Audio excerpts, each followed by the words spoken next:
What's up guys? Yes! Good day everyone! So ngayong araw nga ay kami ay maglilinis na naman sa taas. Dahil nga hindi na kinaya ng blower, gagamitan na naman namin ng tubig. Para naman talaga mawala na yung mga buhangin at alikabok na nakadikit. At ayun nga, nag-invest kami ng hose para naman pang malakasan na. Habang inaayos nga sa baba ay inaayos ko na din yung hose pataas. Kahit sobrang tirik nga ng araw ay ilalaban namin to. Yes! At ayan nga, kinuha ko na nga yung hose na napakahaba na galing sa baba. Sa mga ganitong pagkakataon, nakaka-invest na talaga kami ng mga gamit na kung ano-ano lang. Na talagang magagamit naman namin for a long time. Diba? At ayan na nga, meron ng patubig effect si Manay. At tuwang-tuwa nga ako dito dahil nagsisialisa na talaga yung alikabok at buhangin na nandyan.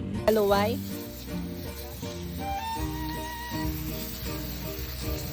Bumaba nga lang ako saglit at eto yung view niya sa baba. At eto na rin yung nadatnan ko.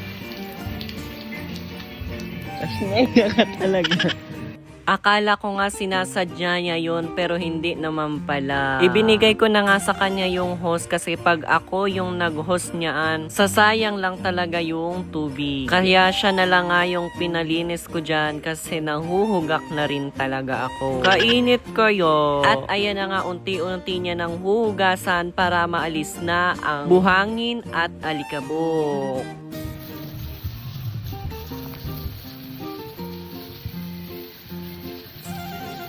Hay nako, marasa pa kainin. Watcher lang nga ni ako didi. Tignan nyo nga, sobrang dami na talaga ng buhangin na nakolekta. At ayun na nga. Hindi ko na lang talaga alam kung ano yung mga sasabihin ko dito. Basta ayan, natanggal na namin yung mga buhangin at alikabok at hihintayin na lang namin matuyo ito. Hanggang dito na lang nga, see you na lang sa paglalagay namin ng waterproofing dito sa taas. Bongga baga! Yes!